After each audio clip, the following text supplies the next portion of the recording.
기도하겠습니다. 오늘 제가 성도님들과 함께 나눌 말씀은요. 제목이 이제 하나님의 청지기 신앙, 청지기 직분에 대해서 좀 말씀을 하려고 합니다. 제가 이제 이 말씀은 그 청년부에서 좀 나눴던 재정 특강에 관한 말씀을 나누면서 우리 성도님들도 한번 같이 교제하면 좋겠다 이런 생각이 들어서요. 준비를 했습니다.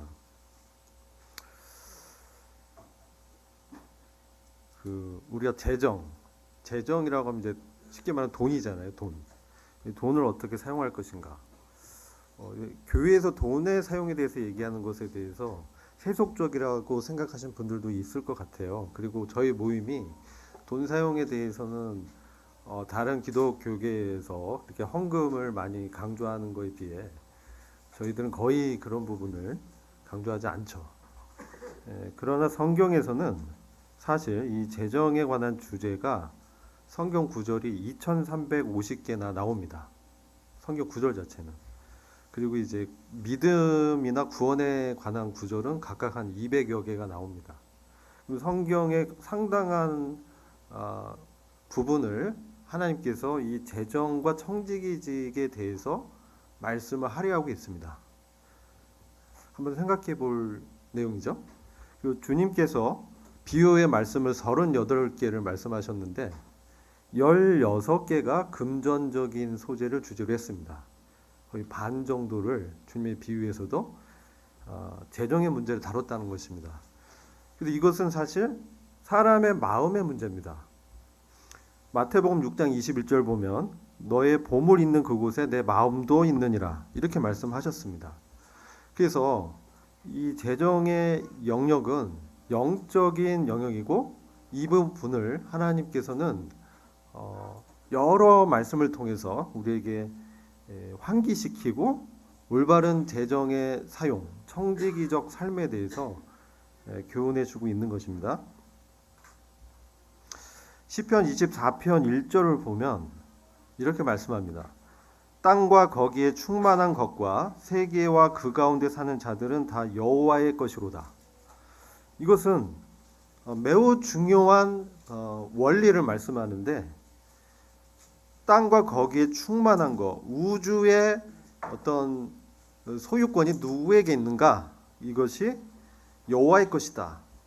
이 소유권이 하나님의 것이라는 것이죠. 여러 말씀을 통해서도 금과 은도 나의 것이니, 그러니까 모든 자산, 자원, 존재하는 모든 피조물, 그 가운데 사는 자들조차도, 우리의 영혼조차도 하나님의 것이라는 것이죠. 이게 절대적인 하나님의 소유권입니다. 절대 주권적인 소유권이죠.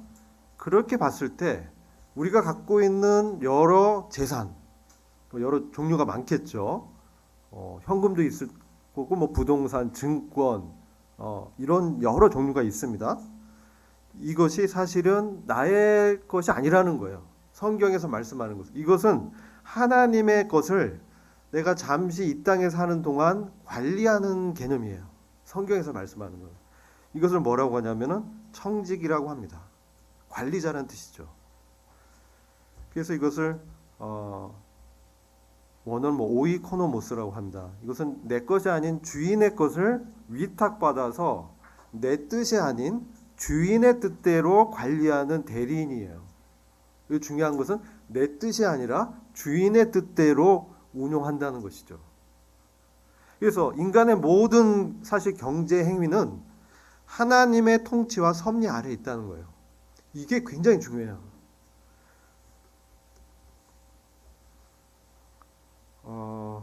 여러분 이제 오늘날의 이 세상은 뭡니까?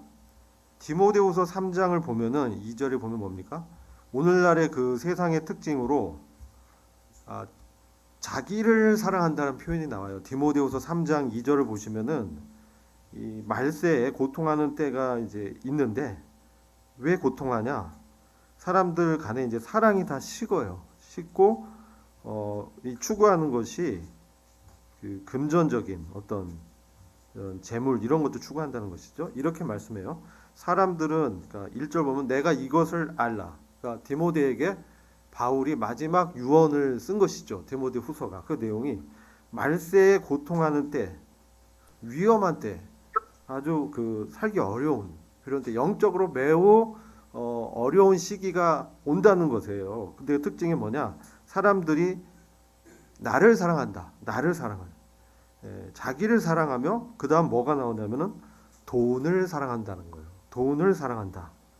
그리고 자긍하며 스스로 자기를 높이고 교만하여져서 회방한다. 이건 뭐냐면 하나님을 모독한다는 뜻이에요. 이 회방은 사람들이 하나님의 통치권과 섭리를 인정하지 않는다는 거예요. 내 인생은 나의 것이라는 가요가 예전에 많이 유행했어요. 우리 어렸을 때. 아주 그 안 좋은 노래인데 상당히 뭐 히트를 쳤습니다. 그리고 부모를 거역한다. 불순종하는 거, 권위를 인정치 않는 거예요. 이 말세의 특징이. 감사치 않아. 특히 이제 하질 않아요. 사실 우리가 감사할 제목이 많거든요. 우리가 이 존재하는 자체가 감사의 제목입니다. 우리의 생명을 붙들어주는 것도 우리의 어떤 노력이 아니라 사실 우리가 잠 자잖아요. 그러면 우리도 모르게 불수의 근, 나의 뜻이 아니라 내 몸에 이 하나님의 어떤 이 메커니즘이 작동해서 심장이 뛰고요, 숨을 쉬고, 그렇죠? 이 자가호흡을 하게 되는 이게 뭐예요? 하나님의 어떤 질서 안에서 되어지는 거예요. 그리고 하나님께서 말씀했잖아요. 공중의 새도 사실 이제 성전에서 새를 이렇게 팔았거든요. 떨어지는 거. 새가 떨어져서 팔리는 이조차 공중의 새들이 떨어지는 것도 하나님의 허락 없이는 한 마리의 새도 떨어지지 않는다는 거예요. 하물며 너희일까 보냐. 뭐 이렇게 주님이 말씀하잖아요. 그러면서 너희는 먼저 그의 나라와 그의 의를 구하라. 그러면 이 모든 것을 더해주겠다. 이렇게 우선순위를 분명하게 정했어요. 하나님의 나라와 그 의를 구하는 것이 우선적이라는 거예요. 그렇게 한다면 모든 것은 내가 더해주겠다. 이게 이제 하나님의 통치의 원리입니다. 근데 이 세상은 내가 더 가져야 하고 나를 중심으로 생각하는 이 세상이죠. 이게 사실은 이 말세의 특징이고 어떻게 보면 이게 지옥 같은 삶이에요. 살기 위해서, 내가 살기 위해서 남을 죽여야 되는 전쟁 같은, 전쟁터에 사실 우리가 나가서 매일 사는 거예요. 근데 하나님의 나라는 뭐냐? 우리가 하나님의 나라를 한번 생각해 봐야 돼요. 왜냐하면 우리가 사는 이 세상이 지금 유토피아로 향하고 있다라고 생각하시는지 한번 생각해 봐야 돼요. 유토피아로 가고 있냐? 점점 나아지고 있냐? 그렇습니까? 어때요? 여러분 이제 이 세계 기후라든지 보건 이런 쪽 보면 굉장히 심각하죠. 엘니뇨 현상이 나서 기후가 굉장히 이제 질서가 없어요. 굉장히 더워지기도 하고 그래서 이 지구의 공기 온도가 올라간다는 거죠. 이게 심각합니다. 이렇게 살기 어려워지는 게 사실은. 근데 우리가 산업 발전, 과학이 발전하면서 그것을 어떻게든 막아보려고 하지만 점점 그것은 쌓여가고 나중에 이것이 이제 세상은 어떻습니까? 불태워지기 위해서 보존되고 있다. 베드로 후서 3장을 보면 이 세상은 하나님의 심판을 위해서 보존되고 있는 거예요. 그러면 그 기간 동안에는 뭐냐? 하나님이 이제 하나님의 나라를 이 땅에서 세우시는 과정에 있는 거예요. 그리고 하나님의 나라의 이 원형이 뭐냐?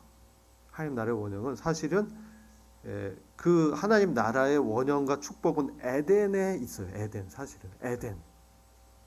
에덴이 이제 우리가 낙원이라고 하잖아요. 파라다이스. 에덴. 에덴은요 어떤 상태냐면 낭비적인 풍요예요. 아무리 쓰고 먹고 해도 부족함이 항상 풍성한 상태인 거예요. 에덴이라는 게 전혀 결핍이 없는 완전한 어떤 부유의 상태가 에덴이에요. 이게 하나님 나라의 원형이에요. 이게 깨졌죠. 죄 때문에 깨진 거예요. 지금 뭐냐면은 죄로 인해 깨어진 하나님 나라가 다시 회복되는 과정이 있는 거예요. 그래서 우리가 하나님 나라의 이 원리를 우리가 자세히 알아야 돼요. 그래야 그 원리에 따라 우리가 사는 청지기적인 신앙의 삶이 되어지는 것이죠. 근데 원리는 뭐냐면은 가장 자기 사랑이 아니라는 거죠. 무엇을 사랑하냐? 하나님을 사랑하는 거야. 하나님을. 이게 쉐마잖아요. 이스라엘아, 너희는 들으라. 너희는 목숨을 다하여, 뜻을 다하여, 모든 것을 하나님을 사랑하는 것에 먼저 초점을 두라는 것이죠. 그 다음에 이웃을 사랑하라. 나를 사랑하는 게 아니라 이웃을 사랑하라 라는 거예요. 이게 하나님 나라의 큰 어떤 원리라는 거예요. 그래서 하나님 나라는 에덴이라는 그 원형은 부족함이 없는 절대적인 풍요한 그런 상태가 하나님 나라의 원형이에요. 이거 사탄으로 깨졌죠. 그러면서 뭐가 왔냐? 결핍이 온 거예요. 왜냐하면 에덴에서 낙원에서 쫓겨난 이 아담과 하와가 이제 노동이라는 걸 하잖아요. 노동은 사실 거룩한 것입니다. 근데 그것을 매여서 이제 거의 이제 양육강식의 어떤 세계로 바뀌죠. 왜? 자원이 희소하기 때문에. 자원의 희소성이 경제학의 대원칙이에요. 재정의 대원칙이 우리가 갖고 있는 자원은 제한돼 있다는 거예요. 누구든 다 제한돼 있어요. 이게 무한정 갖고 있는 사람이 없다는 거죠. 이 무한정 소유한 분은 하나님뿐이 없는 거예요. 그래서 우리가 갖고 있는 이 결핍 때문에, 제한 때문에 이제 사람들은 어떻게 합니까? 거기서 이제 싸우는 것이죠. 전쟁도 그런 것이고 지금도 전쟁이 일어나죠. 왜 싸워요? 왜 이란 그 호르무즈 해협에 전쟁이 왜 일어나요? 석유 때문에. 석유의 패권이 있어요. 에너지 패권 때문에 자국의 이득을 위해서 패권 국가가 이렇게 나서는 거예요. 지금은 그런 세계의 정의가 없어요. 지금 이제 패권 국가의 그 이익에 따라서 그거에 따라 흐르는 거예요. 세계가 점점 이렇게 되어가죠. 이게 어떻게 보면 말세의 특징이에요. 결국은 이 세계는 단일 정부화 될 거예요. 단일 화폐화 될 거예요. 단일 경제 체제로 될 거예요.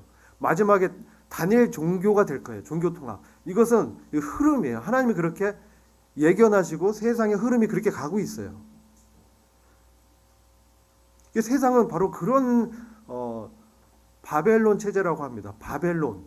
이 바벨론은 우리가 창세기 보면은 바벨탑 있죠. 하나님과 관계없이 자기들의 안정과 번영을 추구한 그 탑을 세우고 거기서 결국은 하나님과 견주려고 했던 교만해진 것이죠. 그때서 언어를 이렇게 흩으시잖아요. 그래서 이 바벨의 정신이 이제 지배하는 거예요. 그래서 요한계시록 17장, 18장에 이 바벨이 무너져요. 마지막에 멸망당할 것이 바벨론이에요. 그게 정치적이고 경제적인 바벨론 두 가지로 돼 있습니다. 이 세상의 체제가 인 거예요. 이 바벨은 뭐냐면 하나님 나라의 모조품이에요. 사탄은 이것을 모조품으로 만들어 가지고 사람들로 하여금 거기에 빠지게 만드는 거예요.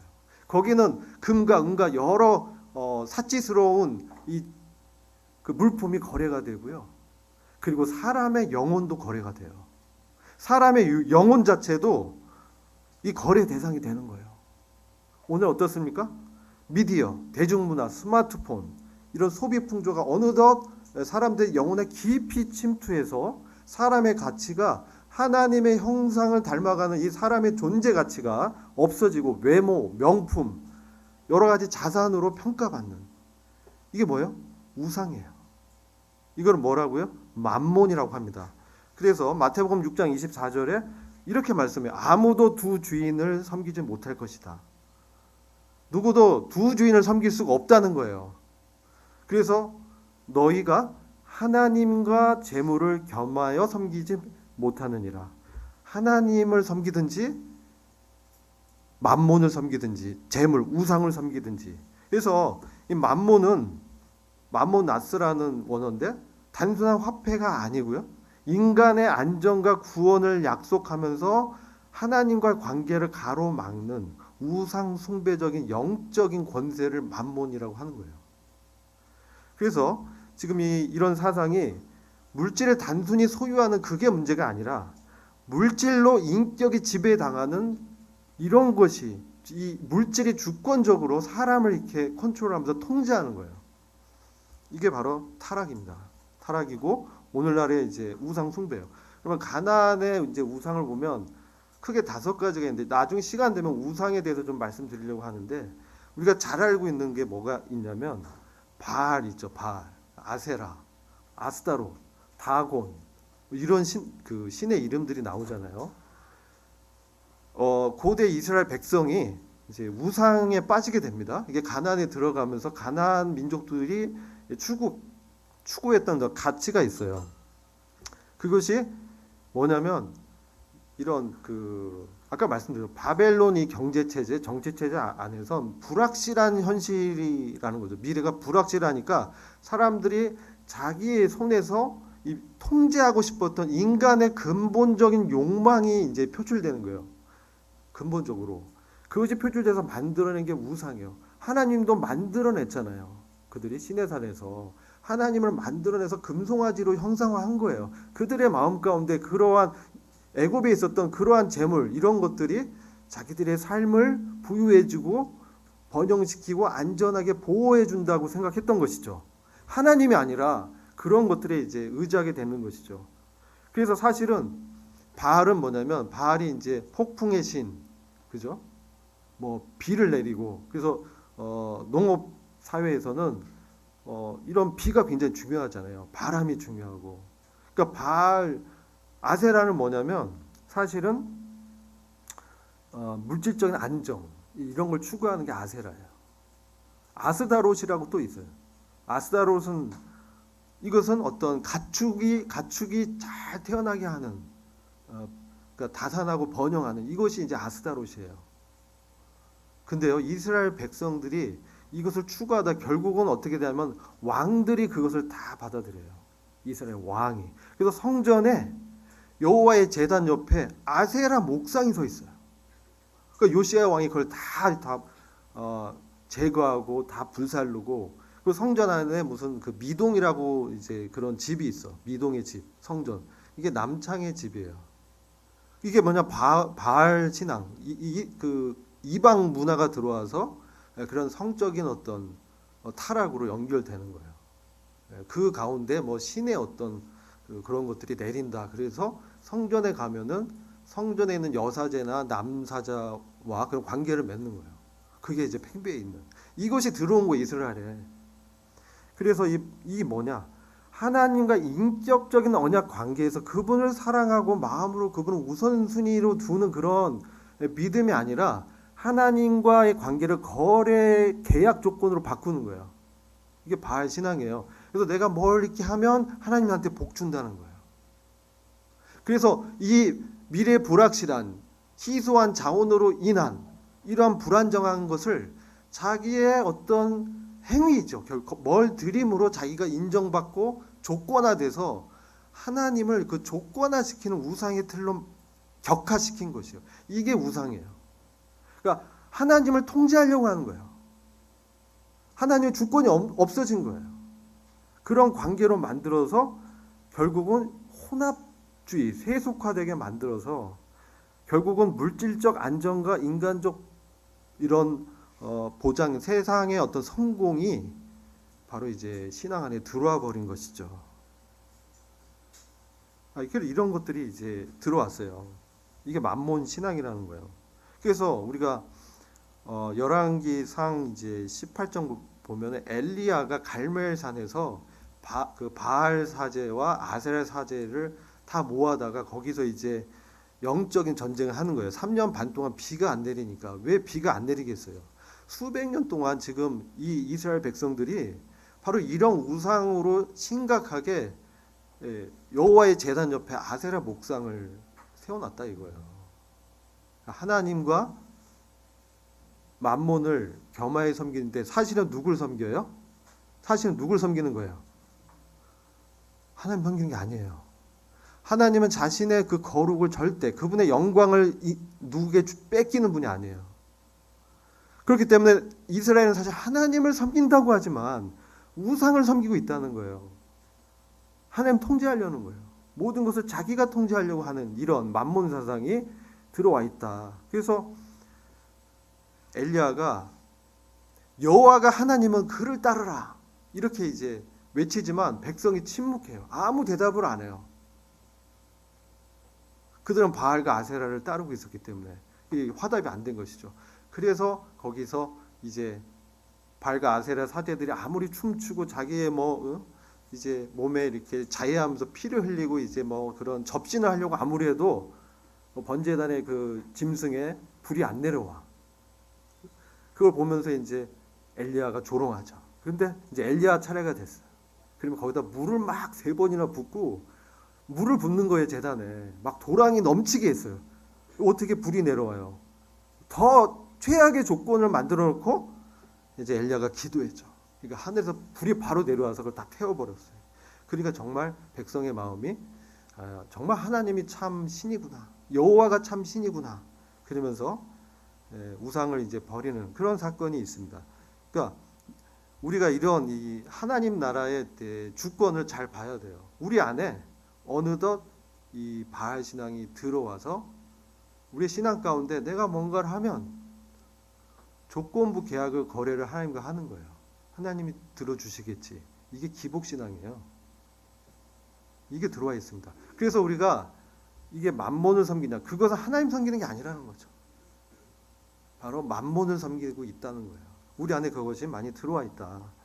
근데 그래서 우리가 하나님의 진정한 이 풍요, 하나님 나라의 경제 원리를 좀 알면 이 만몬 사상에서 해방될 수 있는 거예요. 이 성경의 원리가 있어요. 세상의 경제는 제로섬 경제라고 합니다. 경제학을 이렇게 보면 제로섬은 뭐냐면 자원은 딱 100으로 정해져 있기 때문에 이 부자 가난한 자는 뭐냐면 이 100 안에서 이 80을 부자가 갖고 20을 가난한 사람에게 나눠 갖는 거예요. 빈부가 격차가 되는 거죠. 이 100을 늘릴 수가 없어. 하나님이 이렇게 한계를 딱 제한시켜 놓은 거예요. 왜? 하나님을 발견하게 하고 회개하고 돌이켜서 하나님을 믿도록 하고 모든 주권과 소유권이 하나님께 있다는 것을 사람들에게 보여주기 위해서 그렇게 이제 경제체를 가둬놨지만 하나님의 나라의 경제는 그것을 벗어나는 초월적인 원리가 들어가 있는 거예요. 이게 에덴인 거예요. 그 에덴의 이 번영을 뭐라고 하냐면은 샬롬이라고 합니다. 샬롬. 우리가 샬롬 많이 쓰죠. 샬롬. 이 샬롬이 사실 에덴의 번영을 한마디로 말하면 샬롬이라고 하는 거예요. 샬롬은 뭐 전쟁이 그친 어떤 평화로운 상태를 얘기하는데 사실은 그것은 아주 적은 의미예요. 샬롬의 용도의 3분의 2는 하나님의 임재 가운데서 하나님과 함께 하심으로 오는 안정감, 그 평화로움, 그 절대적인 어떤 풍요로움, 전혀 결핍이 없는 상태, 하나님이 함께 하심으로 그런 상태에 있는 게 샬롬이에요. 그래서 이 하나님 나라의 경제관은 바로 이 하나님의 임재 가운데서 우리가 그것에 만몬 사상에 지배당하지 않고 하나님이 주시는 것으로 사는 이것을 지금 하나님이 말씀하는 거예요. 이것은 이 바벨론 경제는 빼앗고 속이고 도둑질하고 축제해서 나를 위해 자기 사랑하면서 쓰는 거예요. 그런 사람의 특징은 항상 걱정과 근심이 있어요. 이거 빼앗기면 어떡하지? 이 부자가 누가복음 12장에 나오는 부자가 너무나 이 재물이 많아서 창고를 막 짓는데 내일 이거 어떻게 하지? 근데 하나님께서 내가 오늘 너의 생명을 취해가면 너가 남긴 이 창고가 누구의 소유가 되겠냐? 하나님을 향해서 부유하지 않는 자의 결말을 보여주고 있죠. 하나님 나라의 경제는 우리가 요즘 이제 잠언을 공부하잖아요. 잠언이 사실은 보면은 하나님 나라 경제에 대해서 우리한테 교훈해 줍니다. 그래서 지혜를 얘기하죠. 참된 지혜는 하나님의 그 원리에 따라서 내가 이제 사는 게 참된 지혜예요. 그래서 하나님과의 교제 가운데서 그가 정말 하나님의 그 뜻을 이루고 있는 그런 삶이 바로 지혜의 삶이에요. 미련한 건 뭐냐면 하나님의 뜻을 이렇게 계시해줘도 들어도 그냥 듣고 가서 자기 뜻대로 사는 거예요. 우둔한 자, 미련한 자. 이게 이제 잠언의 지혜로운 자와 미련한 자의 대비가 되고 의인과 악인을 이렇게 대비하는 거예요. 아쉘이라는 말이 있어요. 히브리어에서는 아쉘. 야곱의 이제 아들 중에 아쉘이 있었습니다. 이 아쉘은 기름지다라는 뜻이에요. 기름지다. 하나님의 그 샬롬의 축복을 받은 사람이 그 영적으로 하나님의 그 원리와 딱 접해서 그것을 자기의 것으로 자기 뜻을 내려놓고 하나님의 원리에 나의 뜻을 맞추는 것이죠. 그런 사람들. 이게 지혜로운 사람이죠. 내 뜻을 내려놓고 하나님 뜻이 이제 이루어지기를 원하는 거죠. 그런 사람들의 삶은 아쉘의 삶, 기름진 실제적인 행복 가운데 들어간다는 거예요. 이 추상적인 행복이 아니라 실질적인 복 가운데로 들어가는 거예요. 이 잠언의 이 지혜는 일반적 원리, 하나님 나라의 원리이기 때문에 이스라엘이든 누구든 그것을 지키면 하나님의 원리대로 이루어지는 거예요. 그래서 이게 매우 중요한 거예요.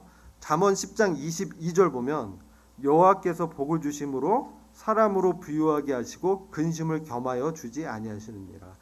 하나님이 주시는 복, 그 샬롬의 복은 우리가 정말 부유하게 하는 거예요. 물질적으로도 부유해질 수 있고 영적으로 먼저 내가 그리스도 안에 거하는 그 축복 가운데 들어감으로 인해서 내가 그분과의 교제 가운데서 내 마음이 정말 나의 그 소유의 어떤 양에 따라서 내가 막 흔들리고 그런 것이 아니라 소유와 상관없이 나의 그 자원 초월해서 하나님과 연결되기 때문에 그분의 그 공급하심을 믿기 때문에 핍절한 가운데서도 부유한 마음으로 살 수 있다는 거예요.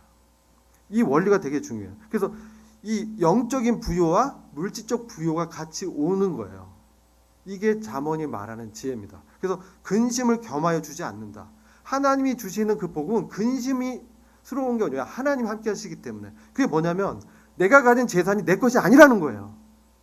하나님의 것이기 때문에 왜 근심을 하죠? 그것은 이것을 내가 컨트롤하려고 하니까 그런 거예요. 제가 이제 자산 운용하다 보면 내가 아무리 잘하려고 해도 어떤 우연한 순간에 어떤 우발적인 그런 이벤트를 통해서 기업의 어떤 계획, 기업의 사업 계획보다 어떤 우발적인 상황에서 일어나는 그러한 사업적 기회를 통해서 기업이 이렇게 잘 되는 것들을 많이 봐요. 뭐 추정해서 올해 매출, 내년 매출 얼마 하겠다. 그거 다 안 돼요. 인간의 계획은 세우지만 하나님 뜻과 맞지 않다면 되어질 수가 없는 것이죠. 잠언 10장 24절 보면 악인에겐 그의 두려워하는 것이 임하거니와 의인은 그 원하는 것이 이루어지느니라. 아멘. 악인은 그가 두려워하는 것, 그 재물을 뺏기면 어떡하지? 이 그대로 되는 것이죠.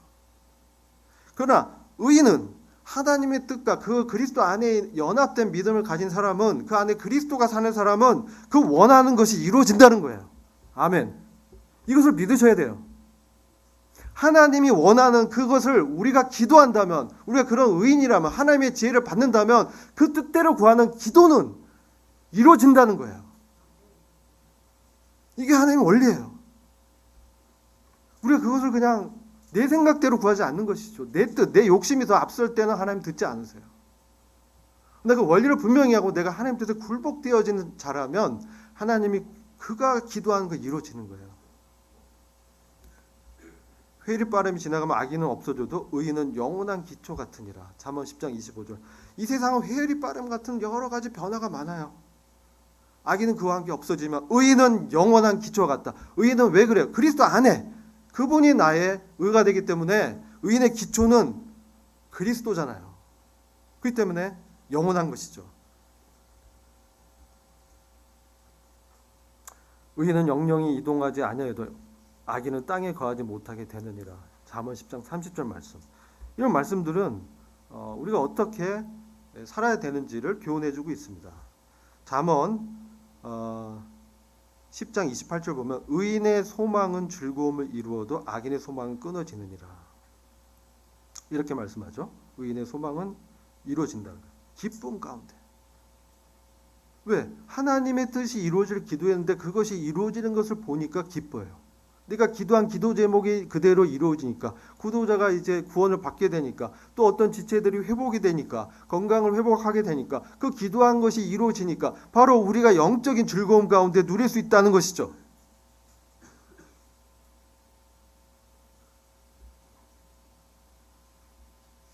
그래서 이런 이제 원리가 이제 매우 중요합니다. 그리고 이제 11장에 이제 들어가면 이 자비로운 삶 또 물질을 어떻게 사용하는지 그 원리를 말씀해요. 잠언 11장 지난 수요일 날 했죠.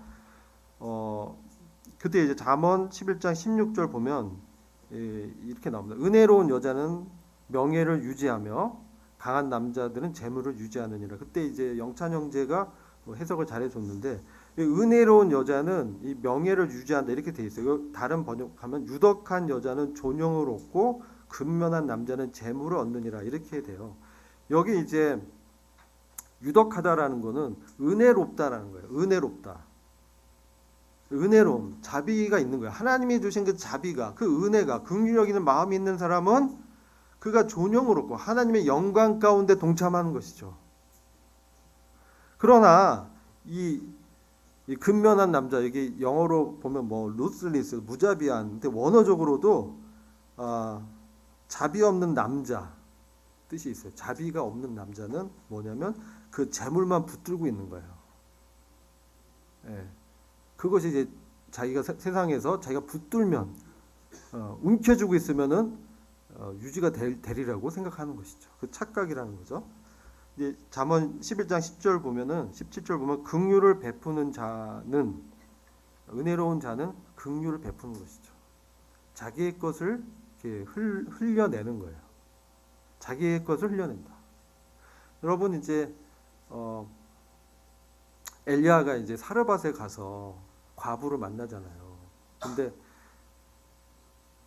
그 과부가 이제 기름하고 먹을 거 조금 남고 자기 자녀와 함께 이거 먹고 죽어야겠다.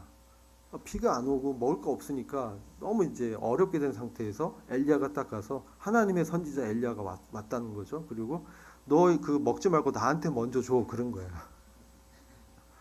그럼 어떡하겠어요? 나 그냥 먹고 죽을래 할 수도 있겠죠. 근데 그 사르밧 여인이 과부라고 돼 있고 자녀가 있는데 그것을 하나님께 바치는 것이죠. 이게 뭐예요? 우선순위예요. 우선순위. 먼저의 원리. 먼저 하나님 뜻에 바친 거예요. 그 다음 어떻게 됐어요? 하나님께서 그 기름과 음식을 계속 유지시켜 주셨어요. 하나님의 초자연적인 역사가 이렇게 나타나는 것이죠. 이게 은혜로운 여자, 긍휼을 베푸는 그런 하나님의 은혜를 바라는 사람이라고. 하나님의 은혜를 바라는 사람. 과부는 영적으로 남편이 하나님뿐인 사람이잖아요. 과부, 고아, 나그네를 돌보라고 했잖아요. 말씀에. 하나님만이 그의 아버지인 사람. 하나님 외에는 아버지가 없는 사람이 고아예요. 하나님 외에는 남편이 없는 사람이 과부예요. 그런 사람들을 먼저 돌보라는 거예요. 우리 믿음의 덕, 믿음의 가정에게 먼저 구제하라. 이게 원래요. 갈라디아서 6장 9절 보면 너희가 모든 일에 선을 행하되 먼저는 믿음의 가정에게 할 것이요. 믿음의 가정에게 먼저 할 것을 주님이 말씀한 거예요. 이게 주님의 원리예요. 그래서 은혜로운 자가 명예를 그 영광 가운데 들어가는 것이죠. 그러나 재물을 움켜주는 이런 잔인한 남자는 그 재물 다 잃게 되고 결국은 그것이 자기 육체를 괴롭히느니라. 이렇게 말씀합니다. 그리고 잠언 11장 22절에도 아름다운 여인이 삼가지 아니하는 것은 마치 돼지코의 금고리 같으니라. 아름답게 하나님이 이제 그렇게 치장할 수 있도록 물질을 허락했는데 이것을 자기의 사치와 허영을 위해서 쓴다면 돼지코의 금고리에 같다라는 것이죠. 자기 주머니만 꽉 쥐고 있다는 것이죠. 이런 것이 이제 잠언에 흐르는 어떤 물질을 어떻게 사용하냐 이 원리를 말씀하면서 24절 말씀이 중요합니다. 이렇게 흩어 구제하여도 더욱 부하게 되는 일이 있나니 과도히 아껴도 가난하게 될 뿐이라. 그죠? 흩어 구제한다. 자기의 소유, 그러니까 물론 이제 많지 않지만 하나님의 뜻이 있다면 그것을 흩어서 만약 그것을 하나님 뜻에 사용한다면, 구제의 목적으로 사용한다면, 여러 하나님의 목적이 있겠죠. 선교의 목적, 복음의 목적, 구제의 목적에 그렇게 흩어서 사용한다면 더욱 부하게 된다는 거예요. 이게 하나님의 원리라는 거예요. 하나님을 신뢰한다면, 이것이 하나님의 것이기 때문에 하나님의 것으로 드린다면 하나님이 그것을 더욱 부하게 하신다는 거예요. 이게 하나님의 원리이고 말씀의 원리예요. 그러나 이걸 과도히 아끼고 한다면 뭐예요? 가난하게 될 수 있다는 거예요. 그리고 잠언 11장 25절은 뭐냐면 후하게 주는 호는 기름지게 된다. 물을 대는 자는 자기도 물을 받으리라. 이것은 구제하는 자를 얘기하는 거예요. 기름지게 돼요. 아까 그 아쉘, 실질적인 행복 가운데 들어가는 거예요. 그죠? 이게 물을 대는 자는 자기도 물을 받으리라. 그리고 계속 읽어보면 곡식을 내지 아니하는 자는 백성에게 저주를 받을 것이다. 자기는 많이 해서 곡식의 창고에 꽉 재워놓고 풀지 않는 사람은 저주를 받는다는 거예요. 그러나 그것을 팔고 파는 자, 이거 나누는 자는 그 머리에 복이 임하리라. 그리고 28절 자기의 재물을 의지하는 자는 넘어지려냐 의인은 나뭇가지처럼 번성하리라. 자, 이렇게 바로 물질 사용에 대한 원리를 이렇게 말씀하죠.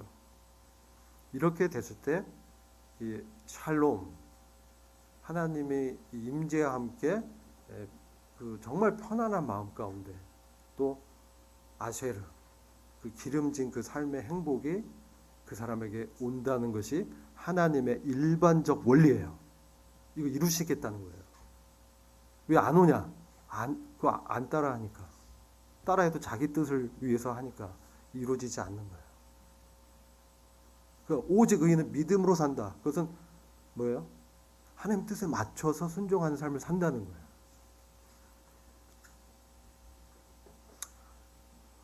거예요. 그래서 제가 이제 좀 말씀을 보면 예레미야 29장 11절 보면 이렇게 말해요. 너희를 향한 나의 생각은 평안이요 너희 장래에 소망을 주려 하는 생각이라.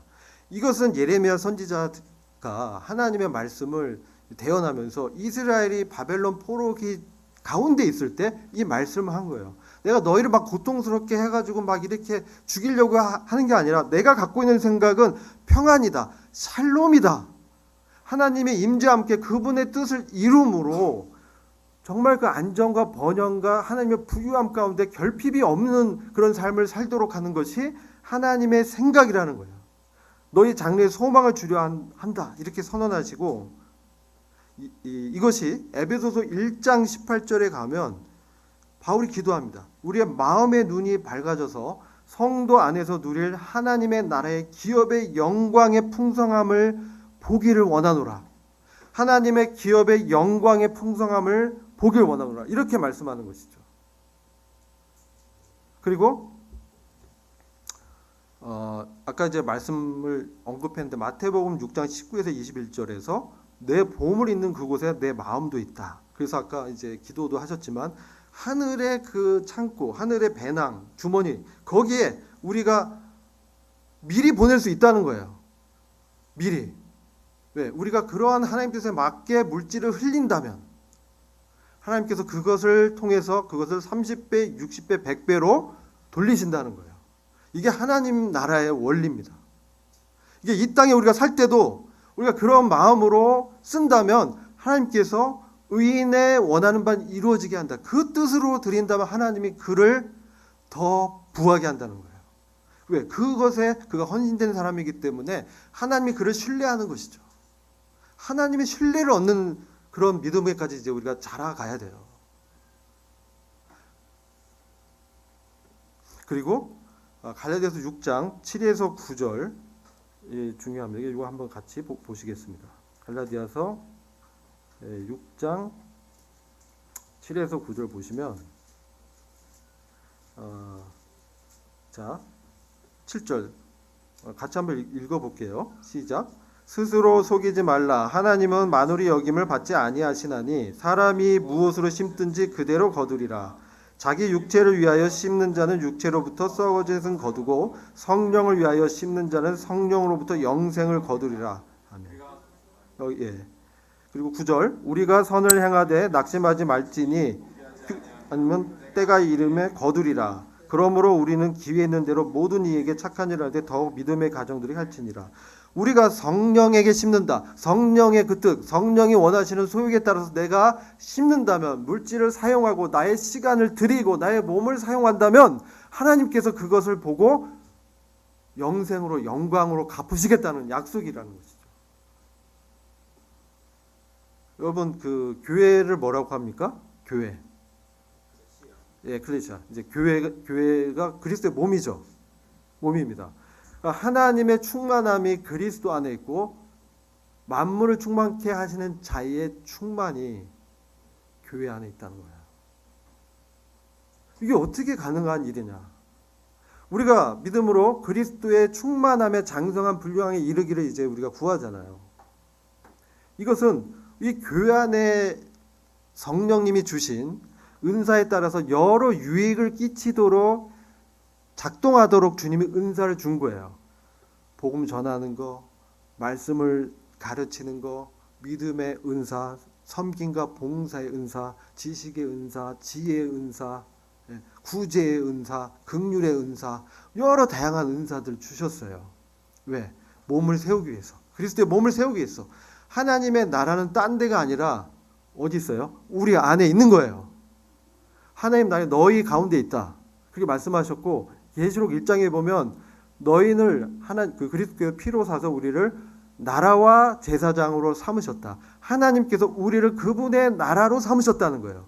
그것은 하나님의 통치가 우리 가운데 이루어지길 원하는 것이죠. 하나님의 그 부의 원리가, 하나님의 그 샬롬의 평안과 그분의 임재와 그분의 뜻을 이루어서 실질적으로 이 땅에서 하나님 뜻이 이루어지는 통로로, 복의 통로로, 복음의 통로로, 어떤 교회를 세우는 통로로 하나님이 사용하시겠다는 거예요. 이게 하나님의 이 원리인 거예요.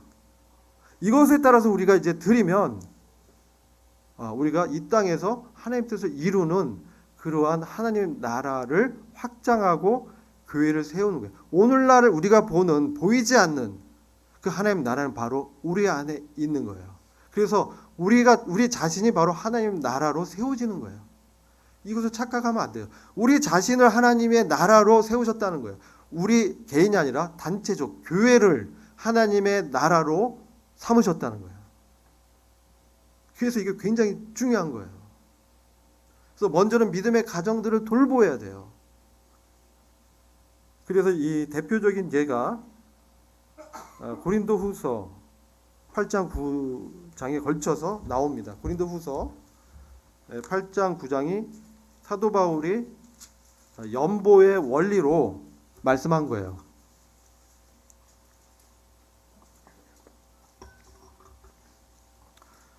여기 8장 1절 보면 형제들아 우리는 마게도냐 교회들에게 주신 하나님의 은혜를 너에게 알게 하노라. 고린도 교회에게 마게도냐 교회들이 어떤 은혜, 하나님의 은혜를 이제 알게 한다면서 큰 환난의 시련 가운데서 그들이 기쁨이 넘쳐서 그들의 심한 궁핍 가운데도 풍부한 연보를 넘치게 하였느니라. 제가 이제 흠정력 이거 약간 번역이 다를 수 있어요. 내가 증거하노니 그들은 자기들의 능력에 따라였고 그 능력 이상으로 자원하여 하였다. 근데 이제 이게 은혜라는 거예요. 그 능력 이상으로 힘에 지나도록 그의 어떤 믿음의 수준을 꽉 채워서 이제 하는 것이죠. 그런데 5절 보면 예루살렘의 어떤 궁핍한 상황을 보고 사도 바울이 여러 자기가 복음을 전했던 연관된 교회들에게 연보를 이렇게 요청했어요. 헌금을. 그래서 예루살렘 교회가 어려우니 이 연보를 이제 좀 해서 돕자 이랬을 때 마게도냐 교회에서는 이제 했다는 거죠. 근데 고린도 교회는 안 하고 있었어요. 사실 고린도 교회가 더 잘 살았어요. 더 부유했어. 근데 지금 마게도냐 교회는 그렇게 자기들의 힘에 지나도록 했다. 이게 하나님의 은혜다. 이게 하나님의 원리가 작동하는 것이죠. 그 뜻에 따라 자기를 드렸을 때 그들의 그 힘에 지나게 그들에게 더 부하게 하나님께서 부어주셨다는 거예요. 그래서 그것을 드리도록 했다는 것이죠. 그래서 5절 보면 그들이 이것을 행하였으니 우리가 바라던 대로만 아니라 먼저 자신들을 주께 드리고, 이게 원리죠. 먼저 자기를 주님께 드리는 마음. 먼저는 이게 우선됐을 때 또 하나님의 뜻에 따라 우리에게 은혜를 준 것이라. 그랬을 때 이것이 이제 흐른다는 거예요. 우리 안에 이 은혜가 흐른다는 것이죠. 이것은 우리 어떤 소유가 부유해서 헌금하는 게 아니라 소유가 부족해도 하나님을 신뢰하면서 드릴 때 하나님께서 그것을 보시고 더 부어주신다는 거예요. 이것을 약속하고 이뤘다는 것이죠. 그리고 14절 보면 12절부터 먼저 할 마음만 있다면 사람이 가진 대로 받으실 것이며, 자원해서 하라는 거예요. 연보는 막 억지로 뭐 해야 되니까 그 하나님 안 받는다, 기뻐하지 않는다라는 거예요. 뭐 자원하는 마음으로, 내가 먼저 자신을 주께 드리는 마음으로 우리가 구제하고 선교를 돕고 하는 이 연보를 하라는 것이죠. 그래서 이건 13절 보면 이는 다른 사람들은 평안하게 하고 너희에게는 짐을 지우려는 것이 아니라 평균케 하려는 것이니 균등하게. 지금은 너희의 풍족함으로, 고린도 교회가 풍족했기 때문에 그들의 부족함, 예루살렘 교회의 부족함을 보충함으로써 후에 그들이 풍족해지면 너희가 부족할 때 또 보충해서 균등하게, 균등함이 있게 평균케 하려 하는 것이다. 이러면서 기록된 바 많이 거둔 자도 남는 것이 없고 적게 거둔 자도 부족함이 없었노라. 이게 이제 만나를 받을 때, 출애굽기 만나를 받을 때 하나님이 이제 이렇게 균등하게 하셨다. 마찬가지로 예루살렘 교회가 어려울 때는 이렇게 교회 간에 이렇게 도왔다는 것이죠. 그래서 하나님의 은혜가 이렇게 흐르게. 이거는 공산주의가 아니에요. 공산주의는 그냥 강 앞에서 뺏어서 분배하는 거예요. 뭘 창출하는 게 아니라고요. 부의 재분배를 목적으로 하기 때문에 부자들 것을 가져다가 뿌리는 거예요. 그러나 하나님의 이 원리는 우리에게 그런 마음이 있어서 드리면 하나님이 복을 주셔서 그것을 더 잘되게 하셔가지고, 그러니까 우리는 어떻게 돼요? 성실하게 일해야죠. 소명의식. 내가 이곳에 온 건 하나님의 대사로, 내가 사장을 섬기는 게 아니라 하나님을 섬긴다는 소명의식을, 이 부르심의 소명, 내가 왜 이곳 가운데 보내졌는가, 하나님의 대사로 그곳 가운데 보내졌기 때문에 성실히 충성되게 일하는 거예요. 공부도 성실히 충성되게. 왜? 그게 나의 공부가 아니고 나의 직업 뭐 이게 아니라 하나님의 것이기 때문에, 내가 하나님의 것을 드렸기 때문에 내가 하는 일이나 내가 하는 공부나 이 모든 것이 하나님의 영역 안에 들어왔기 때문에 그의 삶은 사회생활 하거나 교회 종교생활 하나 똑같은 거예요. 왜? 하나님의 나라기 때문에 이게 일원화돼야 돼요. 그렇지 않으면 우리는 뭐예요? 외식하게 돼요. 위선하게 돼요.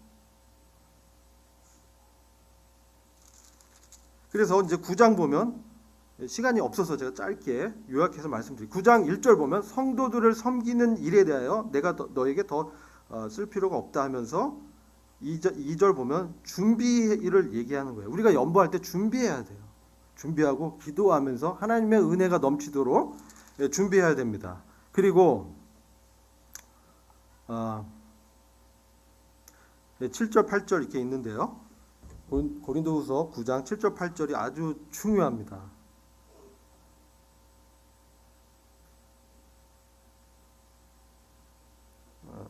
9장 7절 보면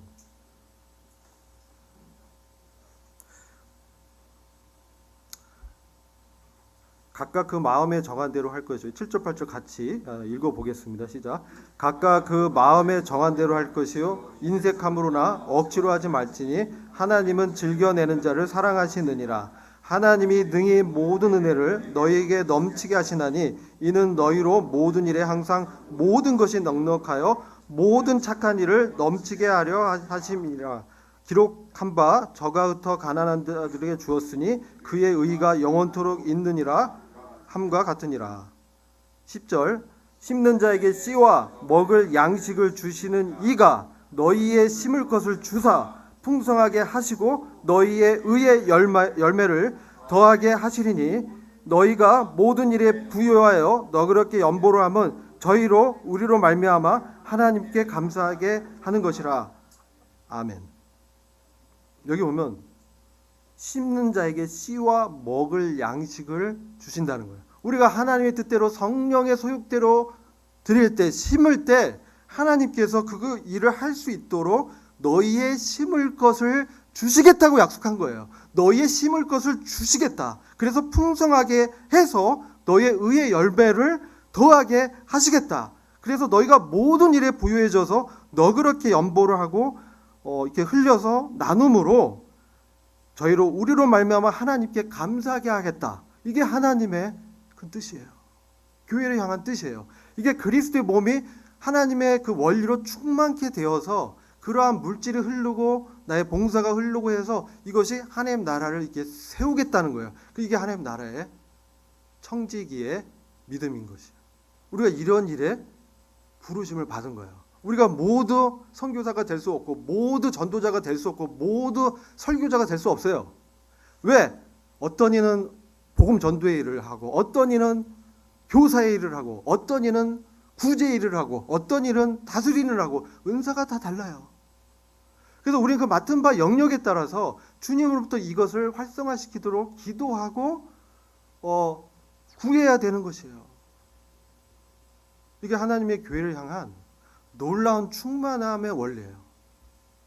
우리가 하나가 돼서 우리 교회가 어떤 일을 계획할 때, 이전이라든지 선교사를 파송한다든지 이런 일들을 할 때 우리가 이게 하나님 뜻에 내 뜻을 맞추는 거예요. 그랬을 때 나의 모든 이 활동의 영역에서 하나님의 공급하심을 경험하게 되는 거예요. 사랑하는 형제 자매님, 우리가 이 땅에 존재하는 목적이 뭐냐는 것이죠. 모든 선한 일에 열심히 있는 친백성이 되게, 이 선한 일은 하나님의 선을 이 땅에 우리를 통해서 이루어지도록 우리가 그 역할을 은사와 믿음의 분량대로 하도록 하는 거예요. 그래서 우리는 항상 겸손히 하나님을 바라면서 이런 하나님의 부에, 하나님의 복음에, 하나님의 능력에, 하나님의 섬김에, 하나님의 믿음에, 하나님의 그런 지혜의 통로가 되기를 구하면서 서로 협력해야 돼요. 그럴 때 모든 것이 협력하여 선을 이루심으로 하나님을 사랑하는 자에게 그 뜻이 이루어질 것입니다. 네, 기도하고 마치도록 하겠습니다. 아버지 하나님 감사합니다. 저희들 향하신 하나님 뜻이 얼마나 위대하고 크신지를 말씀해 주셔서 감사합니다. 저희가 하나님 나라를 세우고 저희 자신들이 하나님 나라로 부르심을 입어서 이 땅 가운데 주님의 복의 통로로 사용되어지기를 원합니다. 저희들에게 참된 하늘의 복을 주셔서 핍절지 않게 하시고 하나님의 능력으로 심을 것을 받게 하시고 모든 일에 풍성케 하시고 모든 일을 주님의 뜻대로 할 수 있도록 주님 저희에게 지혜의 영과 계시의 영을 더하여 주시기를 간절히 기도합니다. 주님께 감사를 드렸고 우리 주 예수 그리스도의 존귀하신 이름으로 기도했습니다.